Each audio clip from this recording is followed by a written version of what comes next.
Messieurs, bonjour et merci de nous renouveler votre fidélité. Nous avons le plaisir d'accueillir professeur Baba Koumba-Thioune. Bonjour professeur. Bonjour monsieur le directeur général. Merci d'avoir accepté notre invitation. Tout le plaisir est pour moi monsieur DG.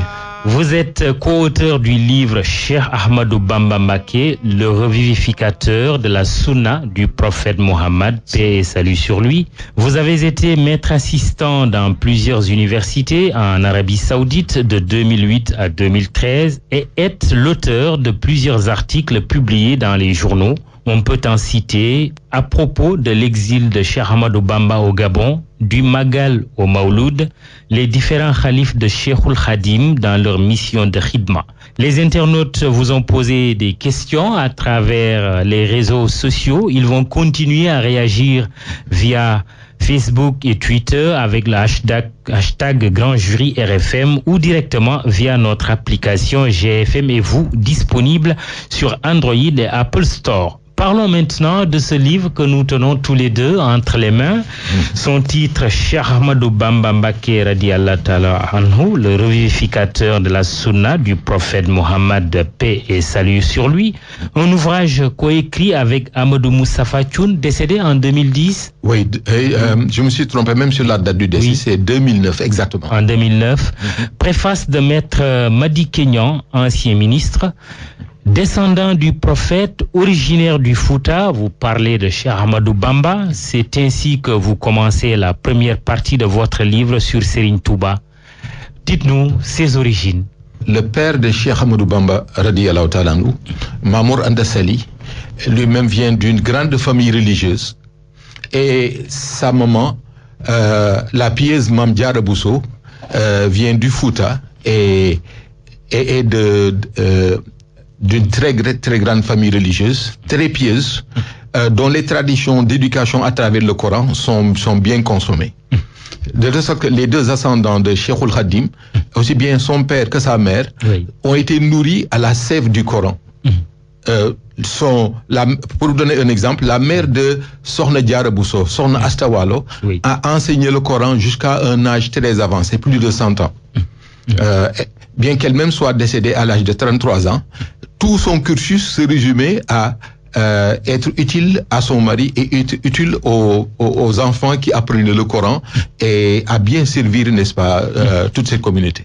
Alors, vous dites les Mbacké viennent du village de Galayabé alors que les Mboussobé viennent du village de Goléré. L'Almami Cheikhou Mbacké est le 7e ascendant d'Ahmadou Bamba. Son fils Ousmane Ba, c'était leur nom d'alors, quitta le Fouta pour venir avec le nommé Mawa Bousso s'installer au Djolof avec sa famille. Le bruit courut très vite que les nouveaux venus au Djolof étaient porteurs de sainteté qui faisait que le soir venu, leur concession était éclairée, bien qu'ils n'eussent point besoin d'allumer quoi que ce fût. La migration des Mbacké au Djolof à travers Ousmane Ba. Je dois vous avouer tout de suite que le spécialiste de cette généalogie, dans la coédition que nous avons faite, c'est plutôt celui qui est décédé, Amadou Moustapha Thioune. Oui. Et il ne tient ses sources même pas de très loin, mais il tient ses sources de la tradition orale et de la tradition écrite. Parce que nous avons puisé dans les confidences sur enregistrement pendant plusieurs années de cassettes audio de Serigne Mohamed Diatara, qui était l'imam de la mosquée de Touba.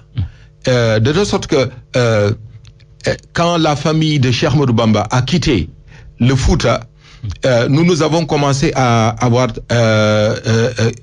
trace de sa famille vers le 5e ou le 6e ancêtre. L'Almami, quand il a quitté le Fouta, et l'histoire de Cheikh Ahmadou Bamba de toute façon est intéressante depuis les origines jusqu'au prophète Mohammed sallallahu alayhi wa sallam.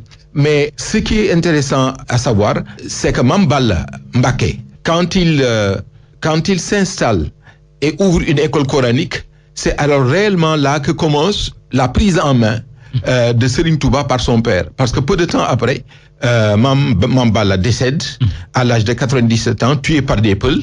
Et quand Mamor Anta Sali prend en main l'éducation de son enfant, Serigne Touba ne quittera son père que pour un petit intervalle de temps, qui va le voir revenir à son père et pour qu'il reste définitivement aux côtés de son père pour l'enseignement du Coran. Voici ce que professeur Khadim Mbacké dit d'ailleurs à propos de votre livre. Ouvrage intéressant parce que riche, la partie historique est très instructive. Elle comporte des informations qui permettent de comprendre l'orientation que la confrérie mouride a fini par prendre. La fondation de Mbacké Bawol, la naissance de Bamba, son éducation et son apprentissage. Qu'est-ce qui a été déterminant finalement dans la réputation ou la révélation de Serigne Touba comme homme de Dieu? Plusieurs facteurs vont intervenir pour donner une synthèse d'où sortira Ahmadou Bamba que nous connaissons. Mais permettez-moi, monsieur le directeur général, de rendre hommage à Khadim Mbacké, le professeur Khadim Mbacké, parce que quand Maître Madické Niang, après plusieurs années de recherche de ma part et de la part du co-auteur, m'a demandé, il m'a dit ceci: monsieur Thioune, professeur Thioune, vous avez écrit sur l'histoire religieuse du Sénégal. Au lieu de vous laisser faire des efforts pendant 10 ans, vous pouvez voir quelqu'un surgir à la dernière minute de votre livre et dire que sa famille n'a pas été respectée, a été maltraitée. Alors, vu que vous avez écrit sur l'histoire religieuse du Sénégal, je vais vous demander de faire un tout petit effort. Donnons ce livre au professeur Khadim Mbacké. S'il dit que le livre peut voyager, là, dormez tranquille. Il était en train d'attendre ma réponse. Et je lui dis, Maître Madické Niang, vous me demandez quelque chose de très pénible parce que je suis au bout du rouleau. Tellement j'ai fait des efforts sur ce plan-là.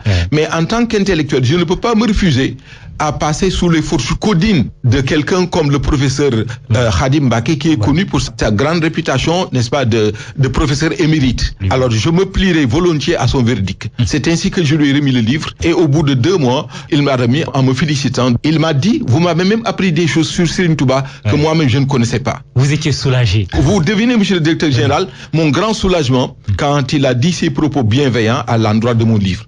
Mais pour en venir à votre question... Oui, l'apprentissage, l'éducation, la naissance de Ahmadou Bamba, révélation comme homme de Dieu. Je crois que la révélation comme homme de Dieu est le fruit, la conséquence de son éducation. Et parce que quand vous avez vu dans le livre que pour l'achat de son premier livre, il a traversé le Bawol pour aller jusqu'au Sine Saloum pour avoir les 15 francs qui lui permettraient d'acheter le livre. Et quand on lui a fait cadeau d'un boubou tout neuf, parce qu'un talibé de son père lui a dit, toi tu appartiens à une famille tellement prestigieuse, pourquoi portes-tu ces habits qui ne sont pas à la hauteur de ta réputation et de ta famille? Il a accepté le cadeau et quand l'autre est parti, il avait déjà porté ses nouveaux habits et il avait mis ses vieux habits dans un arbuste que l'on appelle guerre. Et quand celui qui lui a vendu le livre s'est vu proposer de prendre les habits neufs comme le prix d'achat du livre, il n'en croyait pas ses yeux. Il s'est pas fait répéter ça 2 fois. Il a pris le livre et immédiatement il a trouvé que son compte était bon. Cheikh Ahmadou Bamba, donc, a été éduqué sous le signe de la recherche de la connaissance. Mais la recherche de la connaissance commence par Dieu et s'arrête en Dieu. Quand il se révèle comme homme de Dieu, c'est à la suite du décès de son père. Quand Tafsir Mandoumbe Sylla lui dit, où est Ahmadou Bamba? Il dit, je suis là. Viens, on va te présenter au roi pour que tu sois cadi comme ton père l'avait été. Il dit, quant aux vos condoléances, je suis content de les accepter. Mais quant au roi, je n'irai pas le voir.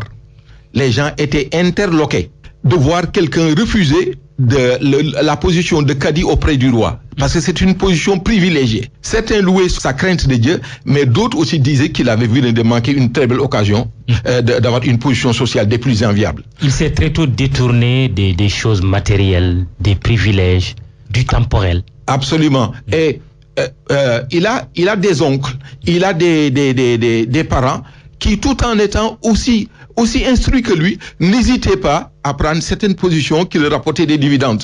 Mais Cheikh Ahmadou Bamba est issu d'une famille tellement prestigieuse, tellement attachée au Coran sur des centaines d'années, que la mission qui lui est dévolue est de dire non à tout ce qui n'est pas Dieu.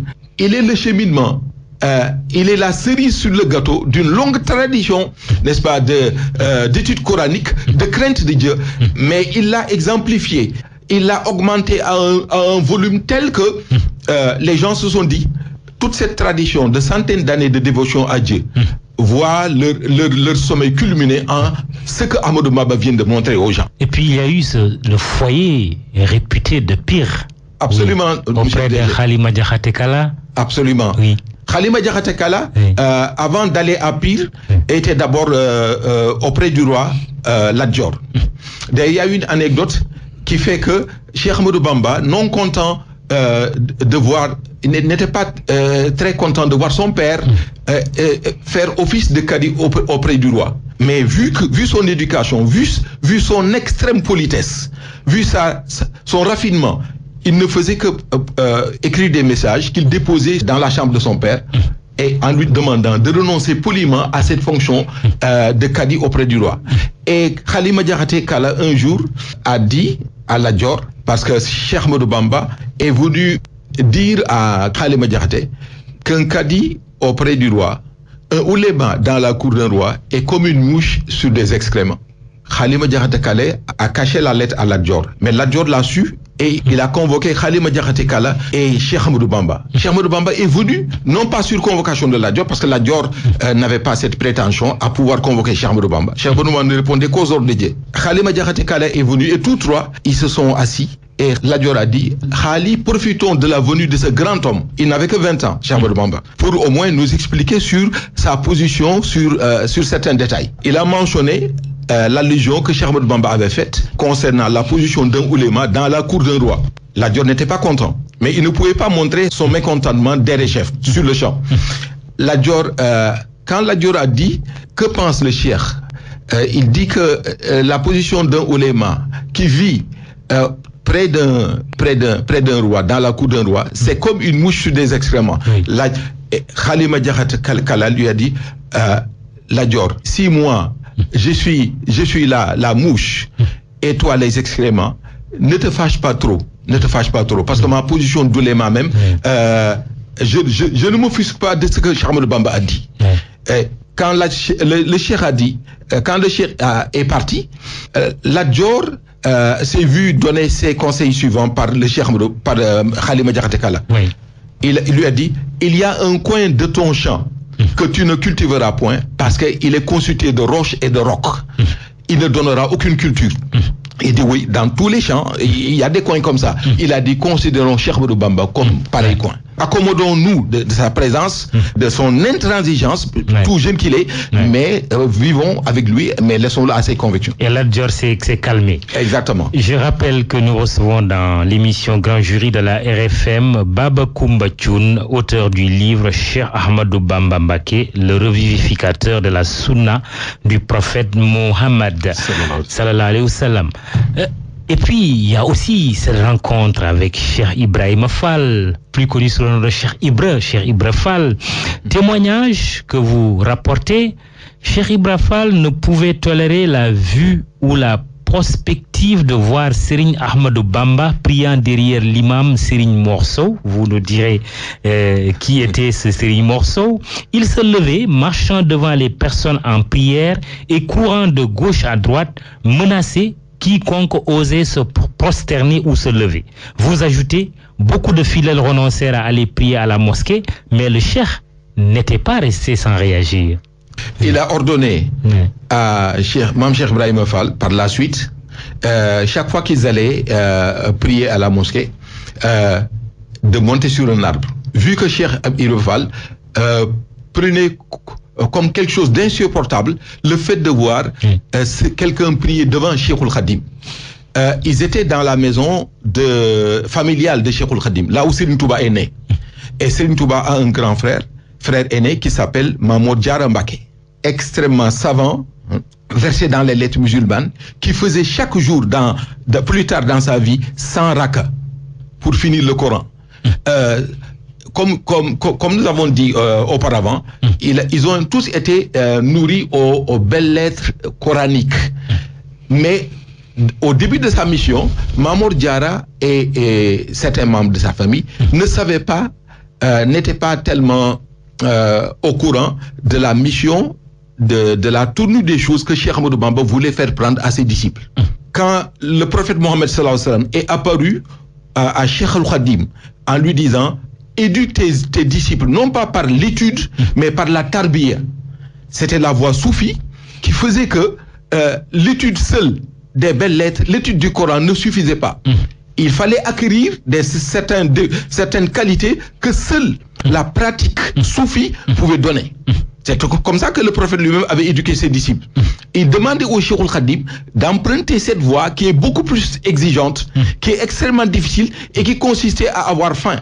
La mortification. Exactement. Voilà. D'habiter dans des endroits extrêmement chauds où il y a trop de moustiques. Alors, il voulait tuer en eux cette âme charnelle qui était latente en tout individu. Alors, après avoir subi cette sorte de gnose là-bas, ils se sont repliés sur le village de Mbacké Bawol et la cohabitation s'est révélée extrêmement difficile. La famille qui faisait avancer l'imam Sow ne savait pas que Cheikh Ahmadou Bamba avait déjà éduqué ses disciples à travers cette formation que je viens de mentionner plus haut. Oui. Alors, ignorant de cela, Cheikh Ibrahima Fall, qui avait déjà subi la formation, ne pouvait pas tolérer que quelqu'un comme Cheikh Ahmadou Bamba, que l'on se place devant lui pour les prières quotidiennes, ou bien pour la prière en question à laquelle il assistait. Et puis, vous parliez tout à l'heure de cette mortification qu'il enseignait à ses talibés, à ses fidèles. Il y a que lui-même a subi beaucoup d'épreuves, comme ses exils au Gabon, en Mauritanie. Et à chaque épreuve, un miracle s'est produit.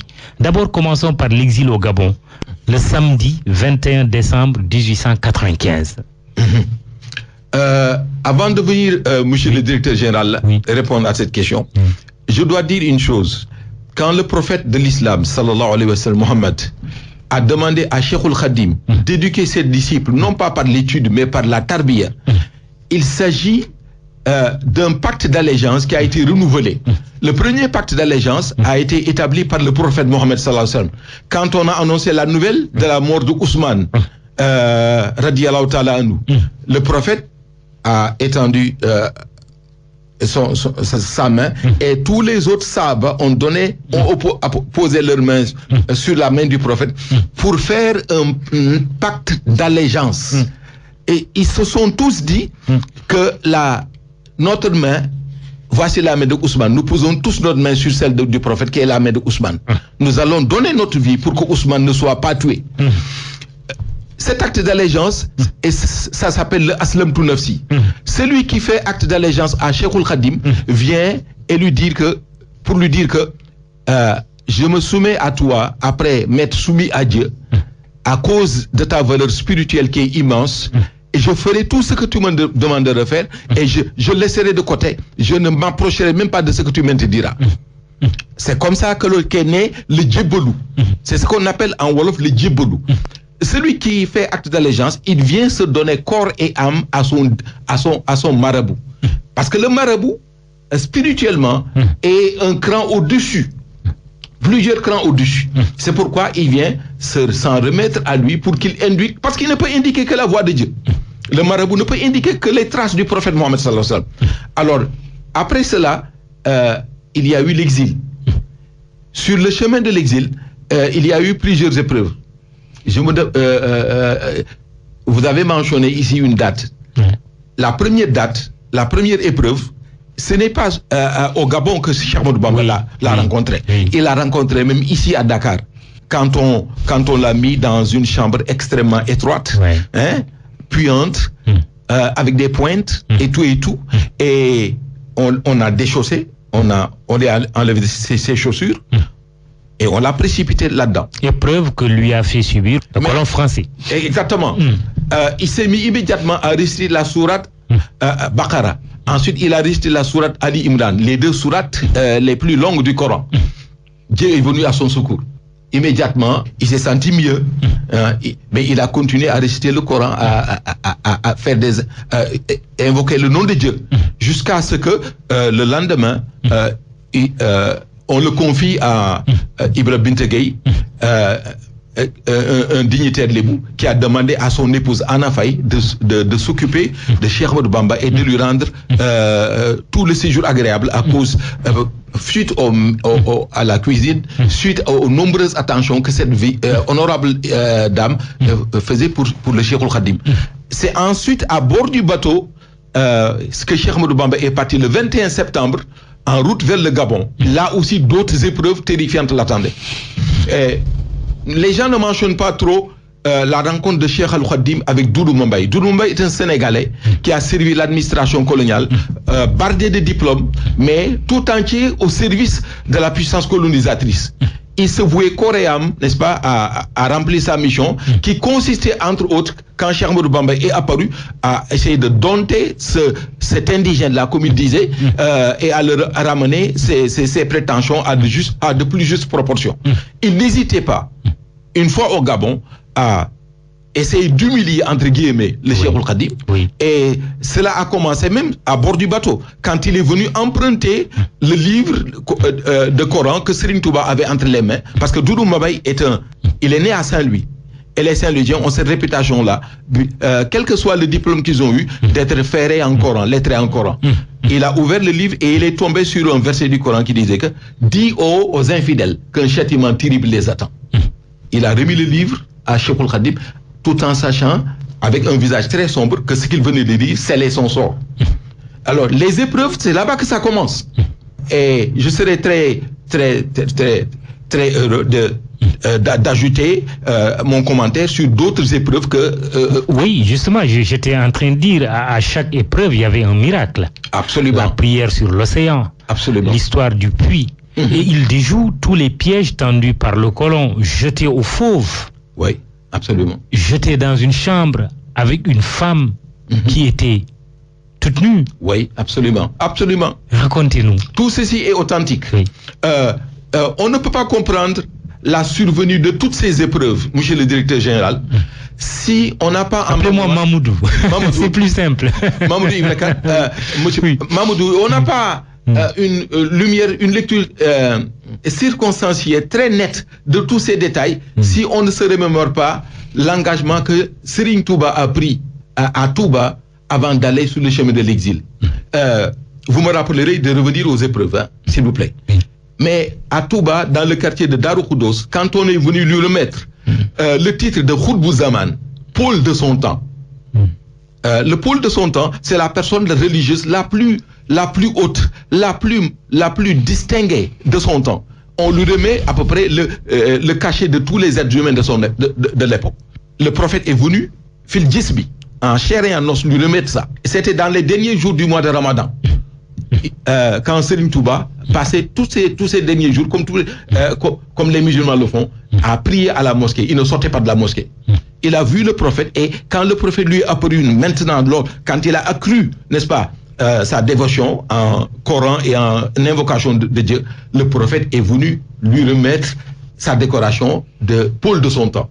Il est venu avec tous les combattants de Badr. Et quand Serigne Touba a vu les combattants de Badr, il n'a pratiquement plus voulu du nouveau diplôme qu'on lui donnait. Parce que les combattants de Badr, c'est les musulmans qui ont combattu à la bataille de Badr, la toute première bataille de l'islam. Pour vous donner une idée de la hiérarchie qui existe entre ces Sahaba qui ont combattu à Badr et le pôle de son temps, quelle que soit l'époque, c'est comme une fourmi qui marche et une colombe qui vole. La colombe va aller 10 000 fois plus vite.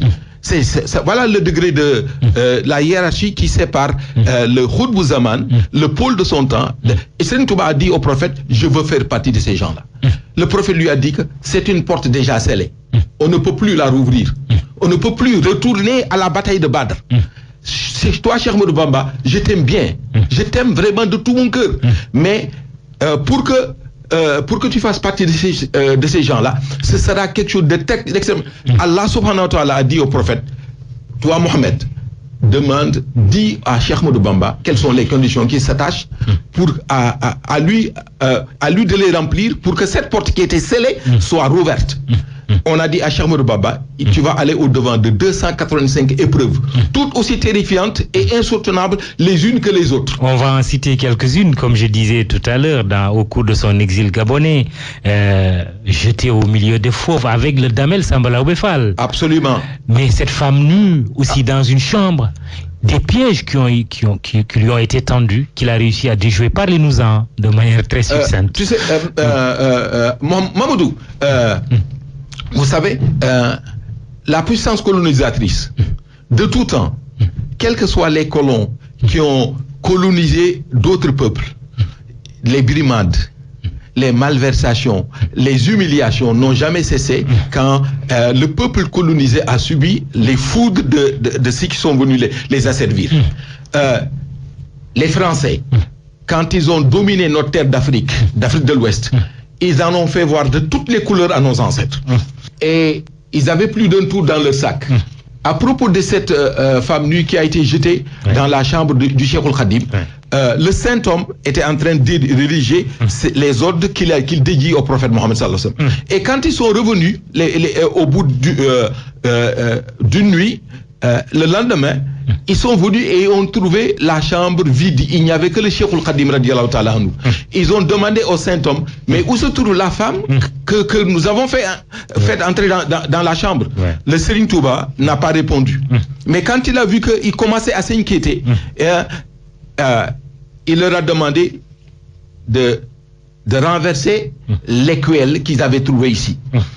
Quand ils ont renversé l'écuelle, une grenouille est sortie de l'écuelle. Serigne Touba a pointé sa plume vers la grenouille qui s'est transformée en la femme qu'ils avaient introduite la veille. Quand ils ont demandé à cette femme, qu'est-ce qui s'est passé? La femme a répondu, quand vous m'avez fait entrer dans la chambre où se trouve ce marabout, c'est là que je n'ai plus su ce qui s'est passé. J'ai été prise par un sommeil. Je ne suis plus consciente de tout ce qui s'est passé en tout temps. Et les fauves en question, nous sommes au Gabon. Le Gabon qui, au 19e siècle, n'existait même pas comme pays. C'est des morceaux de forêt équatoriale, l'une des forêts les plus denses à part l'Amazonie dans le monde. Et les Français qui occupaient cette portion énorme de territoire peuplé de fauves, Cheikh Ahmadou Bamba était la proie idéale pour que les fauves puissent venir à bout de lui. Mais le Cheikh Al-Khadim a été exilé en même temps que Samba Laobé, qui était un prince du Bawol. Et quand Samba Laobé a vu les fauves s'approcher de lui, il est venu s'accrocher, n'est-ce pas, s'agripper à Serigne Touba qui était en train de prier. Serigne Touba, après avoir fini de prier, lui a dit, Samba, tu sais pourquoi je souriais? Samba Laobé dit, je ne sais pas. Quand nous étions ensemble au Bawol et dans le Cayor, tu avais dit qu'il t'était impossible de cohabiter avec moi, tellement je te gênais. Comment se ferait-il que nous puissions cohabiter autour de mon tapis de prière? Samba lui lui dit, marabout, l'heure n'est plus au souvenir. De grâce, aidez-moi. Il le sauva alors qu'ils étaient en divergence, ils ne s'entendaient pas. Absolument. Cheikh Al-Khadim est connu à cause de sa clémence, de son pardon. Il a rassemblé ses bagages et il a pris le ciel. Il a résumé le trajet qui avait transporté Cheikh Ahmadou Bamba de Libreville à cette place prenait 6 heures de temps. Le voyage durait 6 heures. Serigne Touba l'a accompli en un rien de temps. Avec ses bagages et Samba Laobé, agrippés à son dos et tout, ils sont revenus à leur point de départ. Baba Coumba Thioune, auteur du livre Cheikh Ahmadou Bamba, le revivificateur de la sunna du prophète Mohammed, paix et salut sur lui, est notre invité aujourd'hui. Il y a l'arrestation et l'exil en Mauritanie. Un passage qui a attiré mon attention, parlant un peu des circonstances de cette arrestation, de cet exil mauritanien. Et vous dites... Une délégation composée d'émissaires Mbaké Mbaké et de Moussobé, donc issus des familles Mbaké et Bousso, vint s'entretenir avec le cheikh afin de le convaincre d'aller répondre au capitaine français. Mais il leur répondit qu'il ne bougerait pas tant qu'il n'aurait pas reçu cette permission, qu'il n'attendait pas ailleurs que de Dieu et de Dieu seul le Très-Haut. Aux disciples qui vinrent offrir leur vie dans l'éventualité d'une guerre, le cheikh adressa ces mots en arabe. Je ne compte sur aucun ami, ni ne crains aucun ennemi. Mon âme tout entière demeure entre les mains de mon Seigneur. Mamadou, vous parlez de l'arrestation du Cheikh Ahmadou Bamba quand il est revenu du Gabon. et que l'aura, le prestige, les foules et la liesse indescriptible qui ont accueilli Cheikh Ahmadou Bamba ont fini par indisposer les autorités coloniales françaises qui ont pris peur que Ahmadou Bamba ne vienne se venger d'eux. Alors, ils ont décidé de le convoquer au bureau du gouverneur.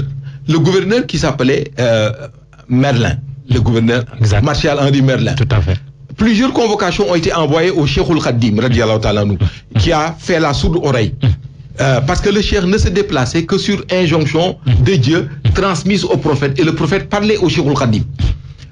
Vous voyez, Cheikh Ahmadou Bamba qui donne 1000 tracas à l'administration coloniale et qui leur dit qu'il dit à ses proches que je ne me déplace que sur injonction de Dieu. Absolument. Ce que les Français ne savent pas, s'installe alors un quiproquo terrible entre les Français et les cheikhs.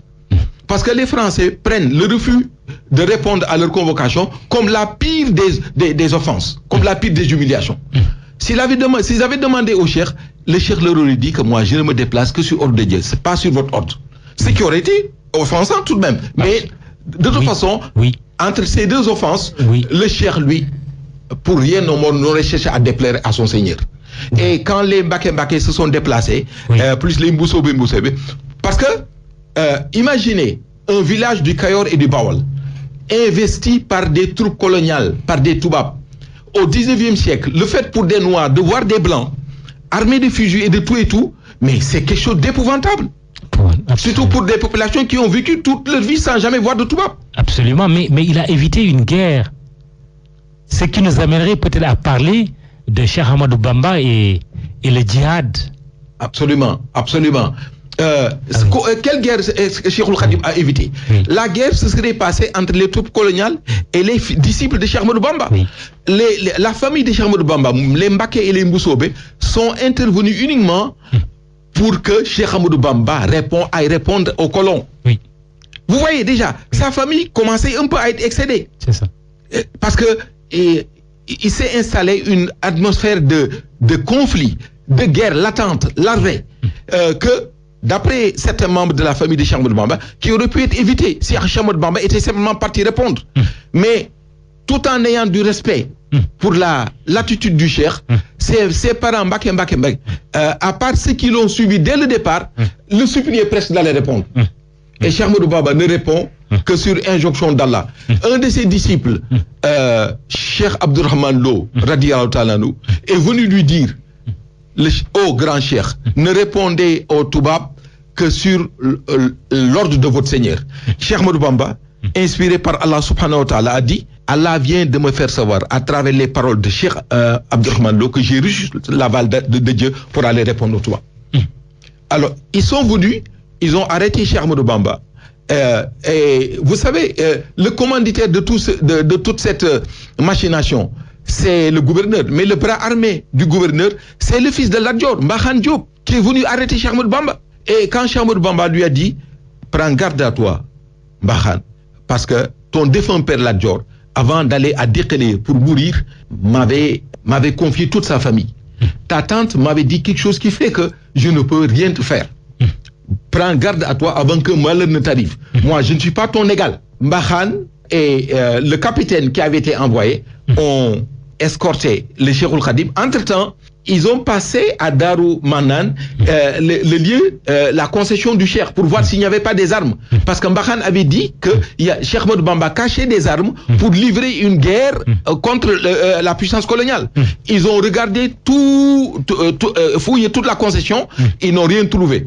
Et c'est sur ces entrefaites-là qu'un chef local de la même veine que Mbahan, parce que lui aussi il est fils de chef, retenu presque en otage par les colons, qui s'appelle Boursine Komondofène, est venu dire toutes les allégations de Mbahan ne sont qu'un tissu de contre-vérité. Moi, je suis prêt à mettre mon manteau pour dire que Cheikh Ahmadou Bamba ne cache à Darou Manan aucune arme. Oui, donc c'est ce que vous appelez éviter une guerre. Éviter une guerre, mais aussi le djihad avec les armes, non? Oui. La puissance colonisatrice, les Français, accusèrent Cheikh Ahmadou Bamba de vouloir se livrer à une guerre, de vouloir pratiquer la djihad. Cheikh Ahmadou Bamba leur a dit, Vous avez raison de dire que je pratique la djihad, mais ma djihad à moi, elle est fondée sur l'enseignement de la science et de la crainte révérentielle d'Allah. Voilà mes deux armes. Matrou Nabi al-Muntaha al-Mahi, ana ani shuyufi waribafi. Voilà ce que Cheikh Al-Khadim a dit. Je répète la citation. Matrou Nabi al-Mustafa al-Mahi, ana ani shuyufi waribafi. La pratique de l'ordre que je dédie, le matrou, le fait pour moi de chanter le prophète Mohammed sallallahu alayhi wa sallam, c'est cela mon arme, c'est cela qui constitue mon fusil, mes arcs et mes flèches. Je m'adonne à ça plutôt que de m'adonner à un quelconque exercice guerrier. Voilà mes armes, si vous voulez savoir mes armes. Très bien. La colonisation aussi a été facilitée par la collaboration. Il y avait des collaborateurs comme ce fils de Lat-Dior dont vous parliez tout à l'heure. Il y a la question de Yalan Diouf qui dit, mais parce qu'il y a eu l'exil au Gabon, l'exil en Mauritanie, et après chaque exil, il y a eu aussi un retour. Absolument. Sa question, qu'est-ce qui explique le choix du 18 Safar pour le Magal de Touba, qui coïncide avec le départ de Cheikh Ahmadou Bamba pour le Gabon, et non son retour qu'on peut considérer comme une victoire sur les Blancs? C'est une très bonne question, Mamoudou. Cheikh Ahmadou Bamba célèbre son départ en exil, qui est une catastrophe, un cauchemar pour ses parents, pour sa progéniture. Mais n'oublions pas, Mamoudou, qu'il a pris l'engagement de faire partie de la cohorte des gens de Badr. Ceux qui se sont battus à la bataille de Badr. Cheikh Ahmadou Bamba voulait voir son nom inscrit sur une liste qui était fermée. On lui a dit que pour faire partie de cela, il va falloir que tu te soumettes à 285 épreuves capables de tuer une assemblée de saints. Alors il a dit oui. Il dit, je ne contrôle pas mon âme. Je ne contrôle pas mon âme. Mais si Dieu m'assure que je ne mourrai pas dans les épreuves que l'on m'a imposées, quel que soit le caractère terrible de ces épreuves, je vais les supporter à travers mon jom, mon endurance et le fait que je veux faire partie de ces gens de Badr qui ont combattu avec le prophète. C'est pourquoi, malgré le caractère terrible des épreuves, Cheikh Ahmadou Bamba ne se plaignait jamais. On lui a dit que te voilà sur le chemin de l'exil au Gabon. Son raf veut dire frémissement. Le moindre frémissement de ta part. On ne parle même pas de gémissement.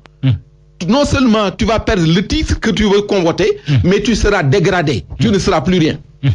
C'est ainsi que Cheikh Ahmadou Bamba est parti, suivant les traces du prophète. Le prophète lui indiquait les épreuves, mais il ne faisait que lui indiquer une épreuve. Telle épreuve t'attend. Mais le prophète n'intervenait pas, ne l'aidait pas. Il est parti, muni de son courage, muni de sa détermination, muni de sa volonté irrépressible de faire partie de la cohorte des gens de Badr, ceux qui sont battus pour installer l'islam. Cheikh Ahmadou Bamba fait partie de cela.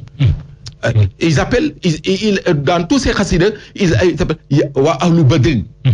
Partout où il passait, ce sont ces anges, les anges comme les êtres humains qui l'accompagnaient pour le bien de sa vie. Oui, la question de Yalan, donc vous trouvez qu'il est plus pertinent de célébrer le Magal Je vais y répondre. Normalement, c'est le retour qui aurait dû être célébré. Oui. Mais Cheikh Ahmadou Bamba dit que tout ce que j'ai obtenu de Dieu, je l'ai obtenu grâce à mon départ en exil et à le fait de me soumettre à toutes ces épreuves. Et au moment de revenir, il demande à Dieu, faites mon Seigneur, de mon retour au Sénégal, de mon retour d'exil, le prophète lui a dit, finis les épreuves, tu vas rentrer au Sénégal, à Darussalam. Il dit, faites de mon retour dans mon pays, faites en sorte que tous les miens soient exemptés des tourments de l'enfer. Que tout ce qui est peuple noir, tout ce qui est islam en Afrique, tout ce qui est islam dans le monde, exemptez-les des tourments de l'enfer. Tout ce que j'ai enduré, je l'ai enduré uniquement une chose, pour que mon peuple sénégalais soit préservé des flammes de l'enfer. Donc, Serigne Touba s'est soumis à toutes ces épreuves terrifiantes uniquement pour nous dispenser, nous autres musulmans, nous autres Sénégalais, même pas seulement musulmans, nous autres Sénégalais, des tourments de l'enfer. Vous voyez la générosité de Cheikh Ahmadou Bamba. Oui. Il s'est soumis à tous ces tourments uniquement pour nous préserver des flammes de la GIE. Très bien. Je n'arrête pas de regarder la montre parce qu'il y a tellement de choses à dire et il ne nous reste pas beaucoup de temps. On va presque courir. J'aimerais bien mentionner les relations tendues entre Cheikh Ahmadou Bamba et les rois de l'époque, mais aussi ses relations avec Cheikh Oumar Foutiyou Tall, El Hadj Malick Sy, Cheikh Saad Bou. D'abord, les relations tendues avec les rois. Je vais répondre à votre question dans la mesure de mes connaissances.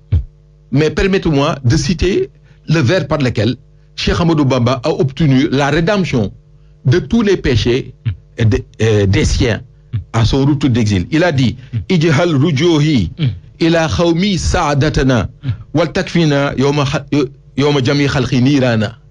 Faites de mon retour d'exil, Seigneur, le rachat des miens des flammes de la GN. Quant à Cheikh Oumar Foutiyou Tall, Cheikh Oumar Foutiyou Tall est considéré comme quelqu'un qui appartient à la Tidjaniya. Mais par son aura, par sa grâce, il aurait pu fonder sa propre confrérie. Cheikh Ahmadou Bamba a un respect que les autres Sénégalais ne savent pas, qui est immense, incommensurable pour Cheikh Oumar Foutiyou radiallahu ta'ala. Qui a annoncé sa naissance. Exactement, à Mbacké Bawol. Oui. Parce que Cheikh Oumar Foutiyou, radiallahu ta'ala, on lui a dit que le pôle des temps, celui qui va succéder au prophète Mohammed sallallahu alayhi wa sallam, il faut le trouver du côté de Bakata. Il est parti à la Mecque, sur les traces de Cheikh Ahmadou Bamba. Une fois à la Mecque, on lui a dit que le Bakata dont il est question, ce n'est pas le Bakata d'ici, mais c'est le Bakata qui se trouve à l'ouest, Mbacké. Il est revenu, quand il est revenu de pèlerinage, il est revenu jusqu'à Mbacké Bawol. Quand il a su maintenant où se trouve l'emplacement des traces qu'il voulait suivre, on l'a logé dans une chambre à Mbacké Bawol. J'en parle largement dans mon livre. Et il a rencontré la mère du cheikh. Il lui a dit que je suis en train de suivre les traces de l'enfant que vous portez et qui va réunir l'Est et l'Ouest, le Nord au Sud, le pôle de tous les pôles. Le Khadim Rassoul, c'est toi qui vas le... El Hadj Malick, des liens de parenté, et puis Cheikh Saad Bou aussi. La rencontre avec Cheikh Saad Bou, El Hadj Malick. Parlons de El Hadj Malick Sy radiyallahu ta'ala anhu. Parce que moi-même qui te parle, mon propre grand-père, Macoumba Ndiogou Thioune, est un des plus grands moukhadam de El Hadj Malick. Mamadou, tu sais que tous les mourides sont fils de Tidjane, chronologiquement, historiquement. Parce que les Tidjanes ont été les premiers ici à s'implanter ici, avec les Khadr. Les Khadr, les Tidjanes et les mourides ensuite. Mam El Hadj Malick Sy est un fils de Serigne Touba. Parce que Ousmane, dans la généalogie qui correspond, tu as vu que Ousmane, Mam Ousmane, le père de Mam El Hadj Malick Sy, c'est lui le frère de Serigne Touba. Et ils ont eu toutes les bonnes relations du monde.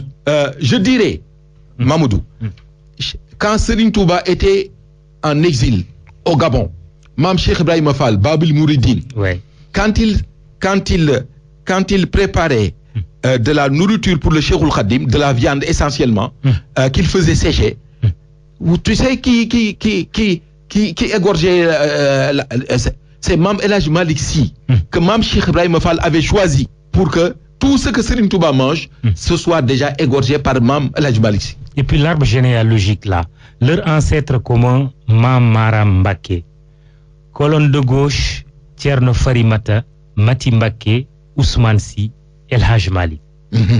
Colonne de droite, Mam Balla, Mam Mor Anta Sali Mbacké, Serigne Touba. Voilà, c'est pourquoi Mamadou, je viens de te dire que Serigne Touba, son alter ego dans la colonne, c'est Mam Ousmane Sy, le père de Mam El Hadj Malick. Donc Serigne Touba, wayjuru góor la ci Mam El Hadj Malick Sy.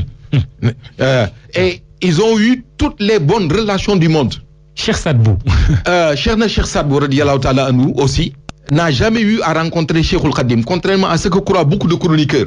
Ils ne se sont jamais rencontrés. Ils n'ont fait que correspondre de façon épistolaire, en s'écrivant des lettres. Mais quand Serigne Touba est revenu d'exil, Mam Cheikh Saad Bou, Cheikh Saadou Abi, radiyallahu ta'ala anhu, que je considère moi comme le plus grand saint d'Afrique de l'Ouest. Quand je dis que Cheikh Saad Bou est le plus grand saint d'Afrique de l'Ouest, Serigne Touba, je ne le considère pas comme un saint. Serigne Touba, pour moi, va au-delà de cela. Et Cheikhna Cheikh Saad Bou, pour te dire le caractère de sainteté et avéré de Cheikhna Cheikh Saad Bou, il dit à Serigne Touba, le fer qui caractérise les côtes de l'Afrique de l'Ouest, c'est mué en diamant quand tu es revenu d'exil. S'il n'y avait que du fer, ce fer-là c'est mué en or et en diamant. Autant qui dit que tu vas trouver, le temps ne laisse rien sans lui trouver un paravent, un égal. Tant il faudra manger le parjure que tu as fait. Tu ne trouveras aucun égal à Cheikhoul Khadim jusqu'à la fin des temps. Les relations tendues avec les rois, vraiment en quelques secondes. Serigne Touba avait les meilleures relations du monde avec ce qu'on appelle les rois et damel. Parce que les rois protégeaient ce qu'ils avaient. Ils étaient jaloux de leur autorité et de leur pouvoir. Cheikh Ahmadou Bamba ne voulait rien de ce pouvoir-là. Il l'a déjà dit quand son papa, son père est décédé, et il a montré à tous les rois que ce que vous disputez entre vous, ce n'est pas ce qui m'intéresse. Moi, c'est Dieu qui m'intéresse. De sorte que, prenons ces relations avec Lat Dior. Lat Dior, qui était l'autorité qui employait son père, Cheikh Ahmadou Bamba, est un fils pour Lat Dior. Mais il a eu les meilleures relations du monde parce que lui, Lat Dior cherchait même à l'éviter, le fuyait à cause de l'aura et de la puissance spirituelle que Dieu avait mise en Cheikh Ahmadou Bamba.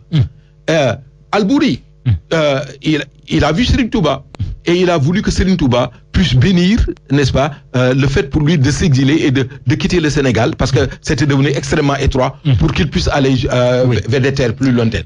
Il y a une autre rencontre dont on ne parle pas souvent quand on parle de Cheikh Ahmadou Bamba. La rencontre avec le député Blaise Diagne. Oui. Mamadou. Qui est là, enterré là. Absolument. Au cimetière de Soumbédioune. Hein? Parce que Blaise Diagne s'appelle Niokor. Blaise Diagne, c'est un musulman, contrairement à ce que beaucoup de personnes... Les gens ont parlé de sa franc-maçonnerie aussi. Oui, les gens ont parlé de sa franc-maçonnerie. Mais quand il est allé au Gabon, sa mère lui a dit, il y a un marabout sénégalais qui a été exilé au Gabon. Fais tout pour lui rendre service.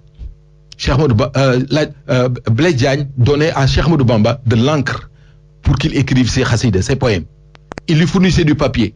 Et quelquefois même, il intervenait pour que dissuader les Toubab qui se trouvaient au Gabon, les autorités coloniales, jamais, qu'il ne vous vienne jamais l'idée de vouloir lui donner une corvette d'arrosage. Peut-on dire que Blaise Diagne fut un talibé de Serigne Touba? Non, il n'a pas été talibé de Serigne Touba. Il était officier des douanes et il a servi un peu partout là où le commandement lui demandait d'aller. Au Gabon, il a rencontré Cheikh Ahmadou Bamba, il a fait tout son possible pour se rendre utile et serviable auprès de Cheikhoul Khadim. Alors, Baba Coumba Thioune, essayons d'aller très rapidement, 2 minutes peut-être, pas plus, l'héritage de Bamba, le Magal de Touba, son héritage aussi, le Khalif de Serigne Mohamedou Moustapha jusqu'à Sidi Mokhtar Mbacké aujourd'hui.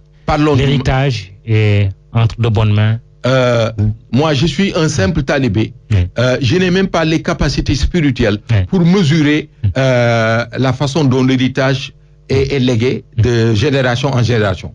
Mais sachez que tout disciple de Cheikhoul Khadim est convaincu que Serigne Touba, depuis le moment où il est apparu sur terre jusqu'à la fin des temps, a réglé tous les détails de sa succession et de l'héritage spirituel qu'il tient non pas de son père, mais du prophète Mohammed sallallahu alayhi wa sallam. Serigne Touba est l'héritier du prophète sallallahu alayhi wa sallam. C'est pourquoi le titre de Khadim Rassoul qu'on lui donne, ce n'est pas Serigne Touba lui-même qui s'est donné le titre de Khadim Rassoul, contrairement à ce que les gens croient. Il a dit Rama Rasulullahi min ilahi kauni khadimuhu abdullahi. Le prophète est allé s'enquérir auprès de Dieu afin que je sois son serviteur et que je demeure à jamais l'esclave de Dieu. Donc c'est le prophète qui cherche à ce que Serigne Touba soit son Khadim. Mais Serigne Touba n'a pas inventé le titre de Khadim Rassoul pour se l'octroyer lui-même. Et que répondez-vous à ceux qui se disent inquiets par rapport à l'héritage, à ce qu'ils appelleraient ou à ce qu'ils appellent l'ère des petits-fils? Serigne Touba a écrit dans un de ses poèmes, Dieu m'a donné des petits-fils qui font ma fierté et la fierté du prophète dans l'art qu'ils ont de gérer l'islam. Il n'y a pas d'inquiétude. Non, il n'y en a pas.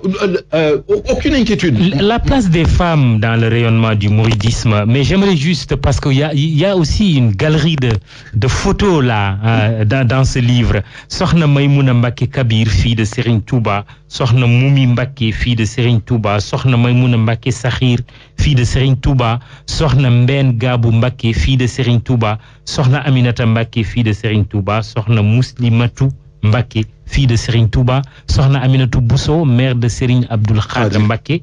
Sokhna Fati Diakhaté, mère de Serigne Saliou Mbacké.